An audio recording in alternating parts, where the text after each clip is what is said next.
a withdrawal of sense organs or having complete control of sense organs. This is what we call as pratyahara in yoga. Pratyahara, what we call as having complete control over the sense of taste, touch, smell, sight, hearing.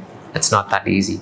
If it was that easy, we wouldn't have as many problems we have this particular day. It's not that easy to completely let go of the sense of taste and have zero interest in food. Even to this day, I'm not able to do that. You can't say, okay, I am least interested in touch. If you are truly a person who's absolutely not interested in touch, you have to reach such a state where you'll be even disgusted by you touching your own self. The touch of your own skin must bring you disgust. That is the sign of purity. And then comes the smell. Fragrance is something that kindles each and every part of the body sometimes. And imagine how much you are attracted by smell, even to this particular day. Sight, you are driven, you are attracted to things just by seeing them. You have absolutely no idea, you have absolutely no clue what the other person is or what this place has to offer.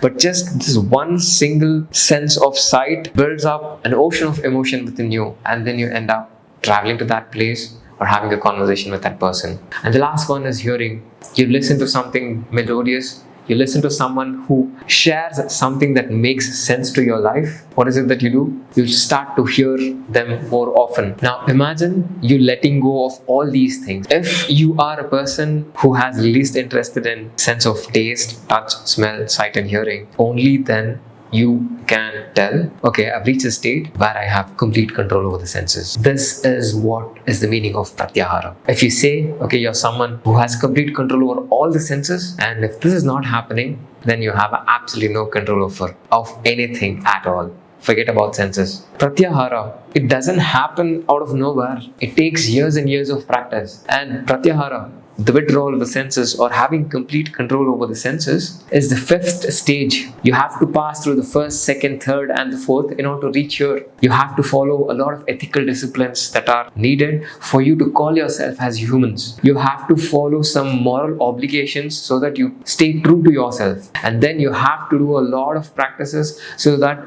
your attachment towards the physical being, that's the physical body, completely drops. That's where the asana practice comes. And then you have to go a step ahead and then start practicing pranayama so that the vital energy that is there in you, the subtle energy that is there in you, comes under your control. And after all this, you reach a state where you are in complete control of all your senses. If this is not happening, and if you're just blankly saying, okay, I've been practicing for these many years, I've been doing a lot of sadhana and I have complete control over all my senses, you've absolutely lost your mind. Without ethical disciplines, without having a certain set of moral values, it is not possible at all to reach over there. A complete control of the physical body and the mental energy is a prerequisite for you to have complete control over what you eat, what you feel, what you see, what you hear, and how you touch. If this is not happening, then you can consider yourself as just a normal individual who's still fighting or waging a war against oneself. Do let me know what you felt in the comments below. I really look forward to reading them. Don't forget to hit that like button and subscribe. If you found this useful, don't forget to share this with the person who's in need of it, or you can change another person's life and click off the button. I'll see you in the next one.